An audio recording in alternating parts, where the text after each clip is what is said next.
नमस्कार, आप देख रहे हैं इवनिंग बुलेटिन। मैं हूं आपके साथ रेखा मिश्रा। बुलेटिन की शुरुआत करेंगे। झारखंड कर्मचारी चयन आयोग ने ग्रेजुएट परीक्षा यानी कि सीजीएल के लिए एडमिट कार्ड जारी कर दिए हैं। जेएसएससी सीजीएल भर्ती परीक्षा का आयोजन 21 सितंबर और 22 सितंबर को किया जाएगा, लेकिन 21 से 27 सितंबर तक नक्सली स्थापना सप्ताह जो है वो झारखंड में मनाएंगे, जिसको लेकर पुलिस अलर्ट मोड पर है।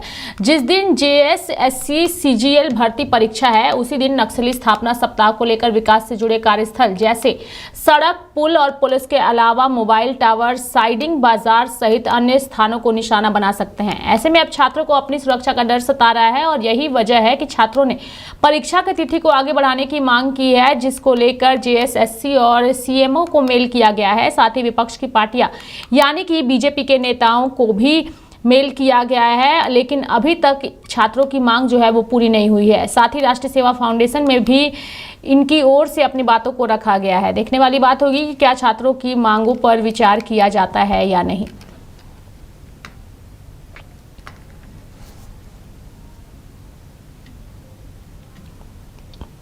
बढ़ेंगे आगे और बात करेंगे बिहार की। दरअसल बिहार में गांव के ग्रामीणों को कई तरह की समस्याओं से जूझना पड़ता है।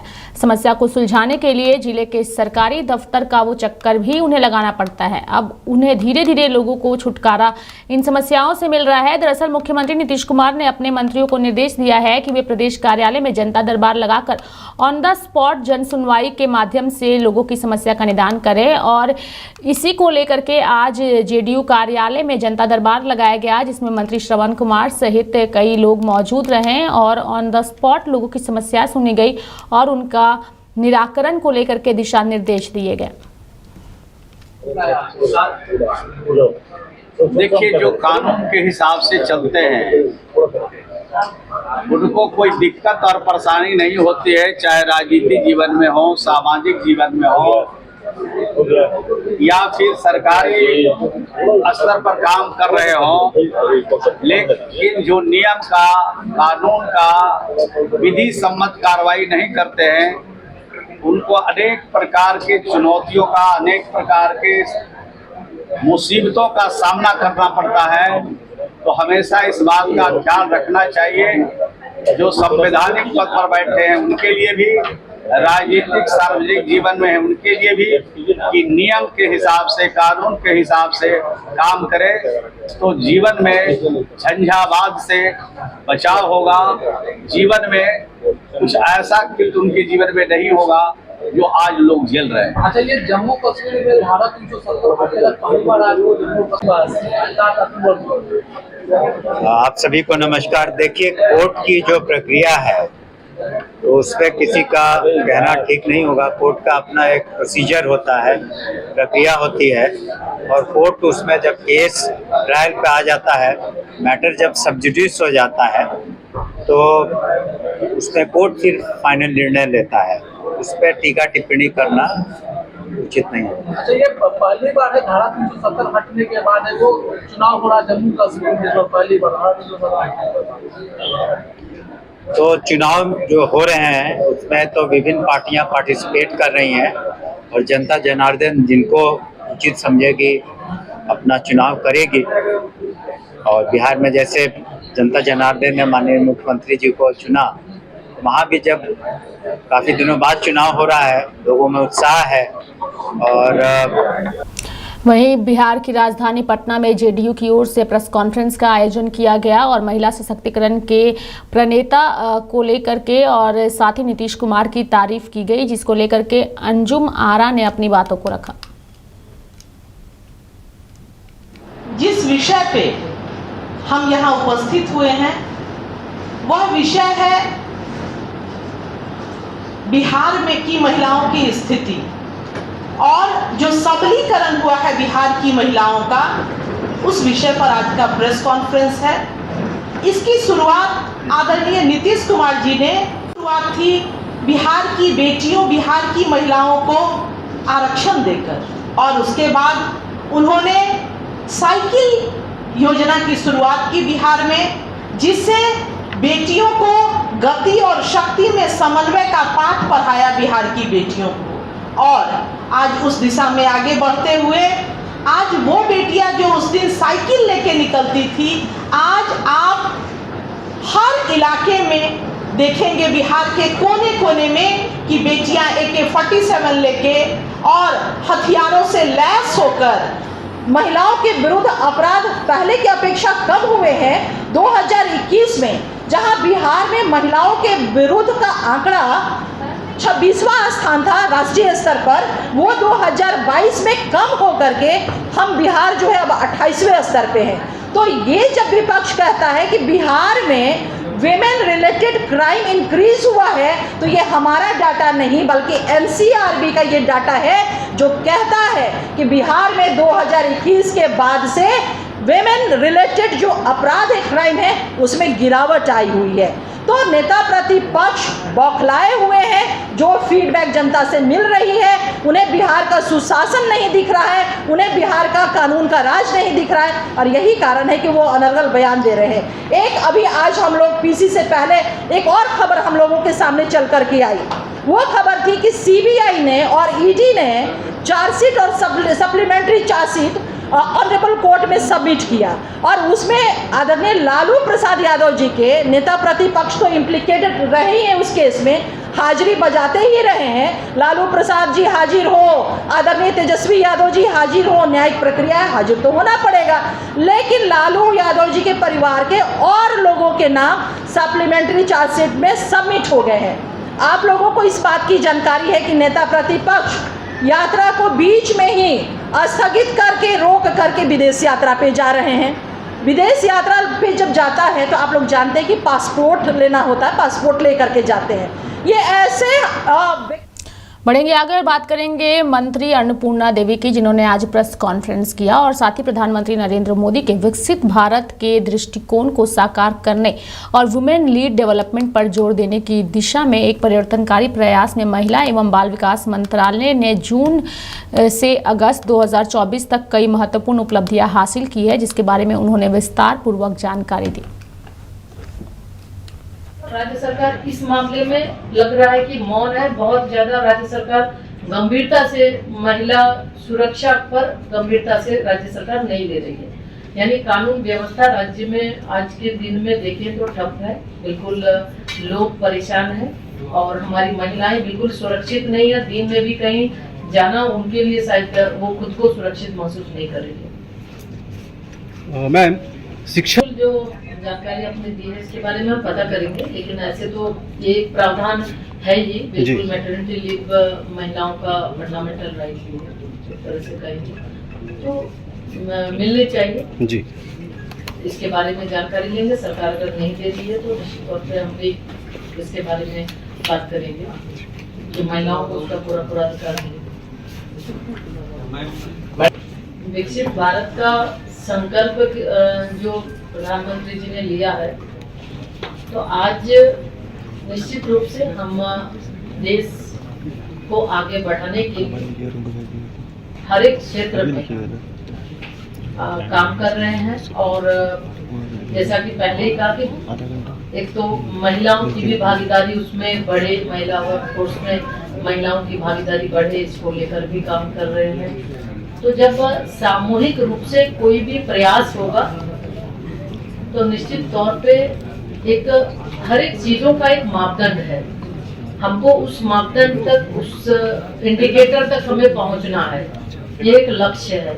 और उस इंडिकेटर तक पहुंचने के लिए मोदी जी कृत संकल्पित है, NDA सरकार कृत संकल्पित है और लगातार राज्यों को साथ लेकर, क्योंकि ये सिर्फ एक केंद्र की बात नहीं है, राज्य सरकारों को साथ लेकर हर एक क्षेत्र में हर एक योजनाओं को लेकर प्रधानमंत्री जी चर्चा भी करते हैं, साथ लेकर काम भी करते हैं। तो ये सामूहिक जिम्मेवारी है कि सब लोग एक साथ मिलकर, चाहे स्वास्थ्य के क्षेत्र में जो इंडिकेटर हैं या अन्य क्षेत्रों में भी, तो हर एक इंडिकेटर को पार करें। और हमें लगता है ये सामूहिक है और एक दिन का नहीं है, लक्ष्य बड़ा है। कोई भी सपना हमें बड़ा देखना चाहिए और सामूहिक भागीदारी होगी तो ये बिल्कुल असंभव नहीं है। भारत जिस तरह से पूरे विश्व के अंदर आज अपना परिचय।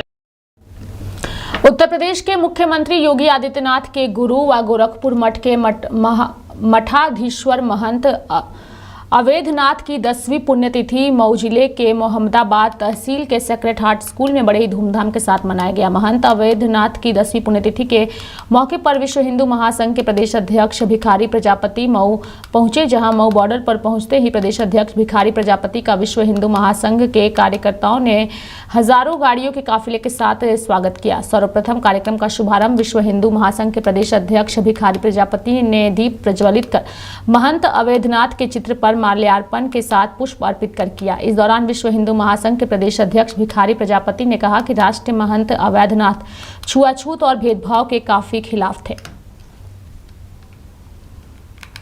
किस तरह का आज कार्यक्रम था आज यहाँ मौजूद थे?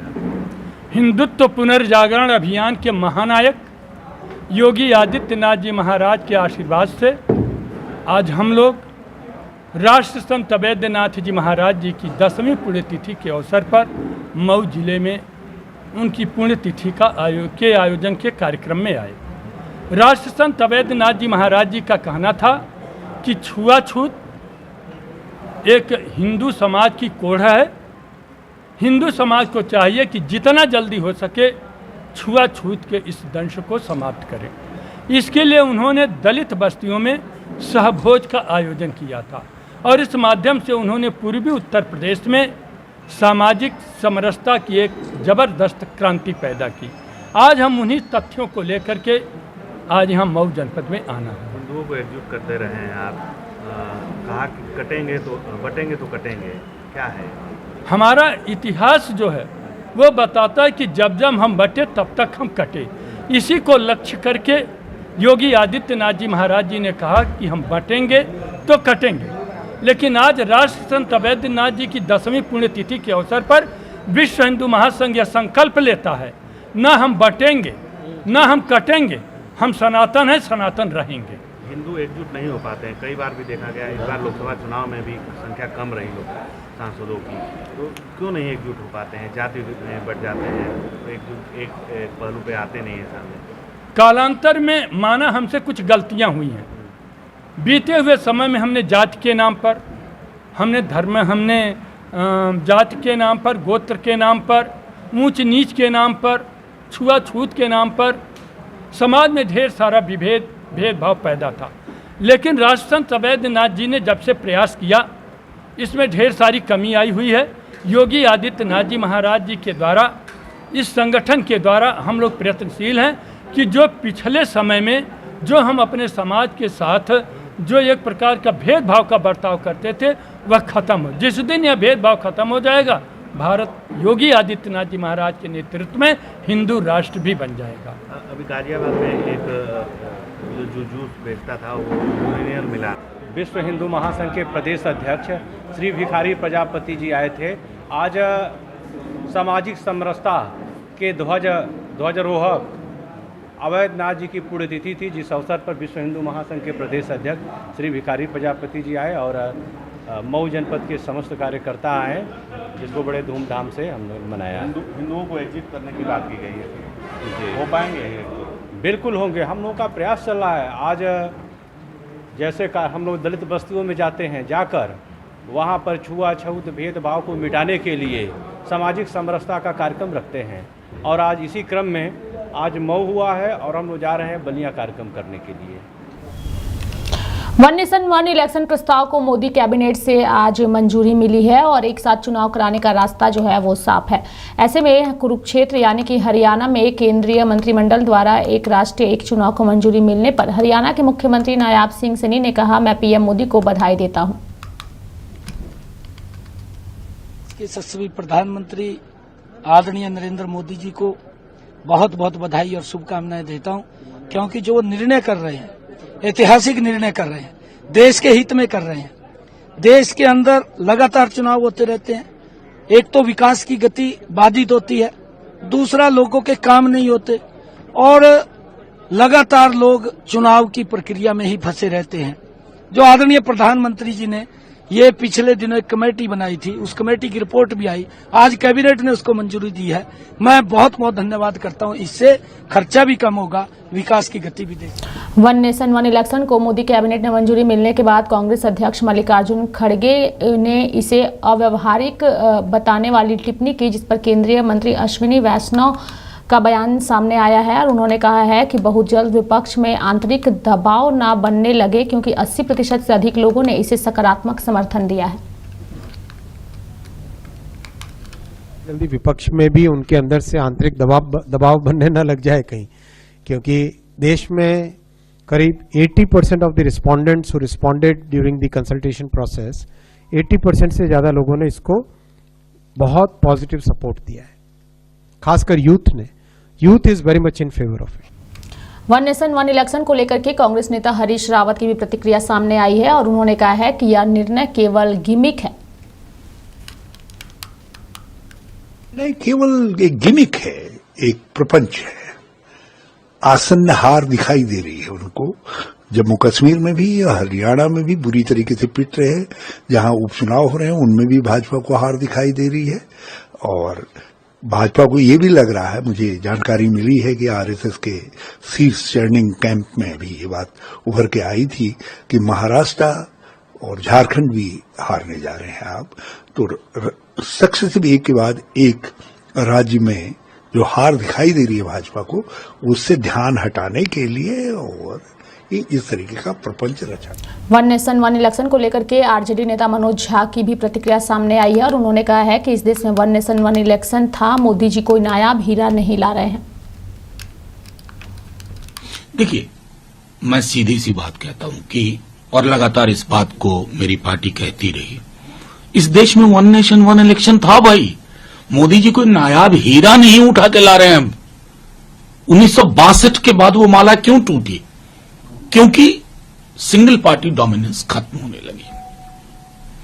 उसके बाद कई राज्यों में रीजनल पार्टीज ने, जैसे 67 में संविध सरकारें बनी।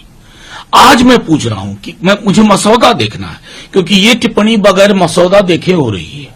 मसौदा देखूंगा। अब मान लीजिए चुनाव होता है, ए one nation one election, Uttar Pradesh में किसी की सरकार नहीं बनती है या बनी हुई सरकार गिर जाती है 10 दिन के अंदर, फिर क्या होगा? आप राष्ट्रपति शासन लगाओगे, राज्यपाल के माध्यम से अगले चुनाव तक व्यवस्था होगी या फिर चुनाव होगा। जैसे ही फिर चुनाव हुआ, ये माला टूट गई। और इस देश की प्राथमिकता, माफी के साथ कहता हूं, डाइग्रेशन में ये लोग माहिर लोग हैं कि कैसे मौलिक चीजों से ध्यान हटाया जाए। आज इस देश को रोजगार चाहिए। वन नेशन वन इलेक्शन रोजगार की करोड़ों संभावनाएं बना देगा। आइए, हम भी स्वागत करेंगे।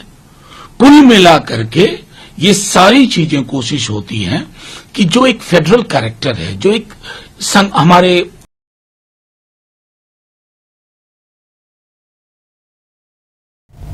वन नेशन वन इलेक्शन पर आप नेता संदीप पाठक की भी प्रतिक्रिया सामने आई है और उन्होंने इसे बीजेपी का जुमला करार दिया है।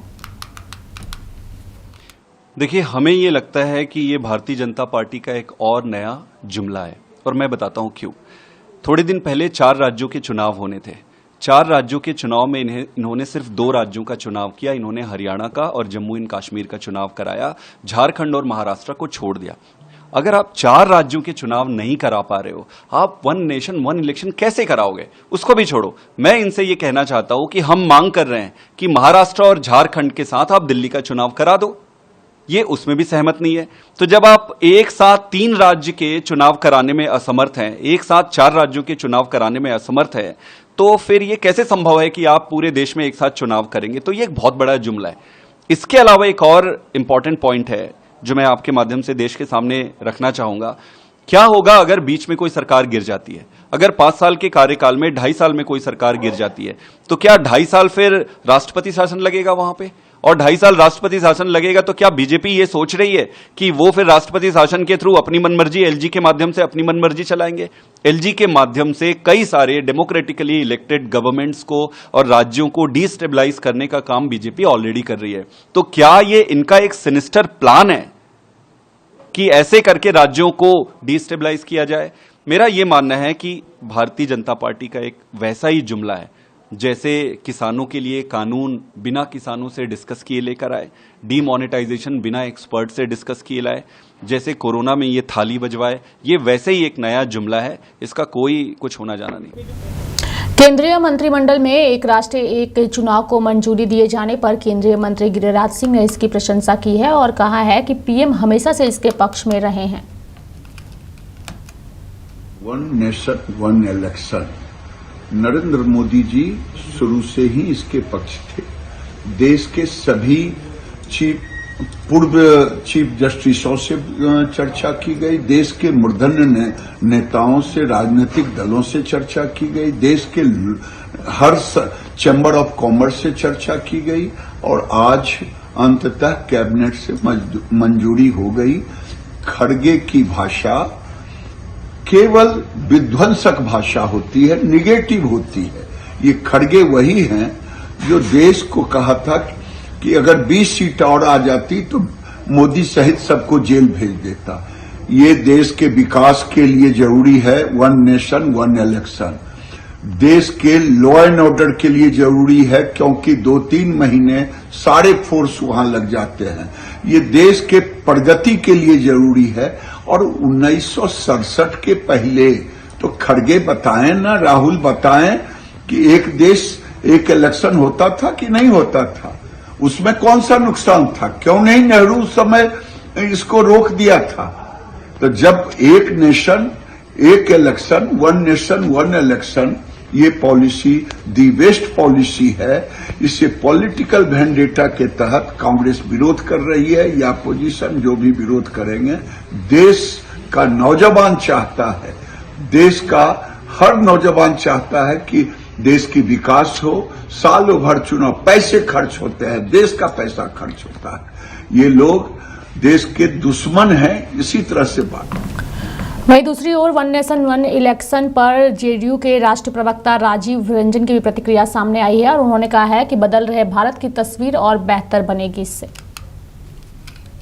देखिए, ये बदल रहे भारत की तस्वीर और बेहतर बनेगी। चुनाव के खर्च का जो भीमकाय आकार है उसको काफी हद तक नियंत्रित किया जा सकेगा। मतदान केंद्रों पर बड़ी संख्या में लोग कतारबद्ध होंगे। समय समय पर चुनाव की वजह से योजनाओं की जो निरंतरता है वो बाधित होती रहती थी। उन्हें भी निर्धारित अवधि के अंदर पूरा किया जा सकेगा और इससे भी राजकीय कोष पर काफी जो उसका लाभ है वो कहीं ना कहीं राजकीय कोष को उसका मिल सकेगा। और जो सबसे बड़ी बात है कि इससे समय पर फोर्सेस का डिप्लॉयमेंट, जो जिन अर्धसैनिक और राज्य पुलिस बल की तैनाती होती है वो भी बेहतर सुचारू तरीके से इसे किया जा सकेगा। कुल मिलाकर के ये एक कालजयी निर्णय है और कैबिनेट के इस फैसले से अब यह मार्ग प्रशस्त हो गया है कि देश में विधानसभा और लोकसभा के चुनाव भविष्य में जब होंगे तो एक साथ कराए जाने का रास्ता तय हो गया है। क्या आपको लगता है कि जो अपोजिशन के लोग इसका विरोध भी कर सकते हैं? देखिए, ये 32 पॉलिटिकल पार्टीज ने इसका समर्थन किया है, 15 पॉलिटिकल पार्टीज इसके खिलाफ रहे हैं। जो राजनीतिक परिदृश्य है बिल्कुल स्पष्ट है कि संसद की मंजूरी बेहद आवश्यक होगी, लेकिन पर्याप्त संख्या में जो संसद में जो इस बिल को पास कराए जाने की आवश्यकता होगी, ट्रेजरी बेंच। बढ़ेंगे आगे और बात करेंगे कांग्रेस नेता टीएस सिंह की, जिन्होंने वन नेशन वन इलेक्शन पर हमला बोलते हुए कहा है कि संविधान के अंतर्गत यह संभव नहीं है। प्रैक्टिकल नहीं दिखता आज के समय से, और आज के संविधान की जो व्यवस्थाएं हैं उसके तहत ये प्रैक्टिकल है, संभव ही नहीं है। प्रैक्टिकल की बात ही नहीं है, ये संभव ही नहीं है। ये तभी संभव हो सकता है यदि आप संविधान में ऐसा संशोधन करें, एक कि जो 5 साल का कार्यकाल, वन नेशन वन इलेक्शन लागू हो गया 1 जनवरी 2025 से, मान लीजिए अब पूरे देश की विधानसभाओं का और देश की लोकसभा का इलेक्शन एक साथ होगा। 5 साल के लिए वो चलेंगी सरकार। 2 साल बाद सरकार गिर जाती है, कहीं की किसी राज्य की या केंद्र की सरकार 2 साल बाद गिर गई। आज संविधान का प्रावधान है कि सरकारें 5 साल के लिए चुनी जाएंगी। 2025 को चालू किया, 2 साल बाद 2027 में केंद्र सरकार गिर गई या किसी राज्य की सरकार गिर गई और वो 5 साल के लिए चुनी जाएगी, तो उसका अगला इलेक्शन कब आएगा? 2032। बाकी जगह कब होंगे इलेक्शन? 2030। तो वन नेशन वन इलेक्शन का क्या होगा? संभव ही नहीं है। जब तक आप ऐसा प्रावधान संविधान में नहीं लाते कि गवर्नमेंट्स अगर गिरती हैं तो वो अब अगर चुन के आएंगी तो शेष 5 साल के समय के लिए ही चुन के आएंगी, या आप चुनाव ही नहीं कराओगे। अभी एक साथी ने पूछा कि गवर्नर रूल लगा देंगे क्या, प्रेसिडेंट रूल लगा देंगे क्या, तो आप कहोगे कि हमको तो 5 साल का मेंटेन करना है, 1 साल में अब ये सरकार गिर गई तो अब चुनाव नहीं होगा क्योंकि वन नेशन वन इलेक्शन का क्रम टूट जाएगा, तो 4 साल के लिए गवर्नर्स रूल रहेगा, 4 साल के लिए प्रेसिडेंट्स रूल रहेगा। और संविधान के उस प्रावधान का क्या होगा जो कहता है कि 6 महीने में आपको चुनाव कराना ही है रिक्त स्थान में? वो भी संविधान में संशोधन करना पड़ेगा। नहीं, वन नेशन वन इलेक्शन हमको कराना है, तो अगर सरकार बीच में गिरती है तो 5 साल का क्रम टूट जाएगा, तो 5 साल हम नहीं बदल रहे। अब ये जो शेष समय के लिए इसमें गवर्नर्स रूल या राष्ट्रपति शासन लगेगा। आज जिस तरीके से हरियाणा के लिए मैनिफेस्टो भी रिलीज हुआ है, क्या पॉइंट्स हैं जो आप बढ़ेंगे आगे और बात करेंगे जम्मू कश्मीर की। जम्मू कश्मीर में 10 साल बाद विधानसभा चुनाव जो हैं वो हुए। पहले चरण का मतदान शांतिपूर्ण तरीके से संपन्न हो चुका है। बता दें कि आज शांतिपूर्ण तरीके से कुल 24 सीटों पर वोटिंग हुई। इनमें जम्मू के 3 जिलों की 8 विधानसभा सीटों और कश्मीर के 4 जिलों की 16 सीटें जो है वो शामिल थी। शांतिपूर्ण तरीके से सुबह से ही अलग अलग जगहों से तस्वीरें जो है वो सामने आई। वहीं अगर हम 5 बजे तक के वोटिंग परसेंटेज की बात करें तो 5 बजे तक का मतदान प्रतिशत 58.19% रहा। फाइनल आंकड़ा आना अभी बाकी है। शाम 5 बजे तक आए आंकड़ों के मुताबिक किश्तवाड़ में सबसे ज़्यादा 77.23% और पुलवामा में सबसे कम 43.87% वोटिंग हुई। वहीं 23.27 लाख वोटर्स को आज मतदान करना था। बिहाड़ी विधानसभा सीट से पीडीपी की प्रत्याशी इल्तिजा मुफ्ती ने वोट डाला। वे पार्टी प्रमुख महबूबा मुफ्ती की बेटी हैं। किश्तवाड़ा से बीजेपी की कैंडिडेट शगुन परिहार ने भी वोट डाला। शगुन ने आरोप लगाया था कि किश्तवाड़ के बागवान मोहल्ले में बिना पहचान पत्र के वोट डलवाए गए। इसके बाद माहौल गर्म हो गया, जिसके चलते कुछ देर वोटिंग रुकी रही, लेकिन फिलहाल कई जगहों से बेहतर तस्वीरें सामने आई और जम्मू कश्मीर विधानसभा चुनाव में पहले चरण के तहत मतदान जो है वो शांतिपूर्ण तरीके से आज संपन्न हुआ।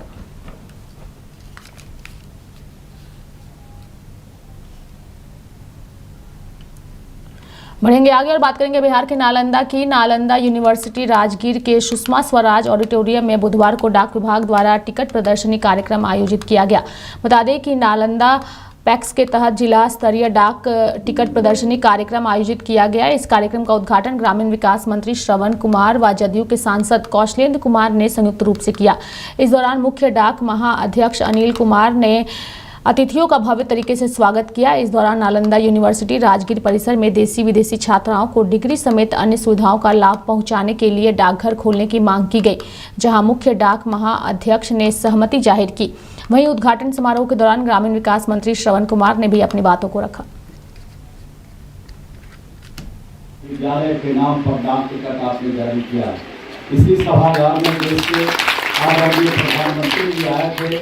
हम सब भी यहाँ पर उपस्थित थे। हमारे बिहार के लोकप्रिय मुख्यमंत्री जी, सांसद महोदय, सभी लोग यहाँ पर उपस्थित थे। उसी दिन जिन बातों की चर्चा डाक टिकट में लिखी गई है, उन बातों की चर्चा हमारे देश के प्रधानमंत्री जी ने किया था। और आज डाक टिकट जारी करते हुए मुझे खुशी और प्रसन्नता हो रही है कि आज प्रधानमंत्री जी इसी हॉल में उसका उद्घोष किया था और आज डाक टिकट जारी हो रहा है। हम सब जानते हैं कि ग्रामीण प्रदेश। बढ़ेंगे आगे। रांची में दुर्गा पूजा समिति की ओर से प्रेस कॉन्फ्रेंस का आयोजन किया गया और पूजा को लेकर के विस्तृत रूप से जानकारी दी गई।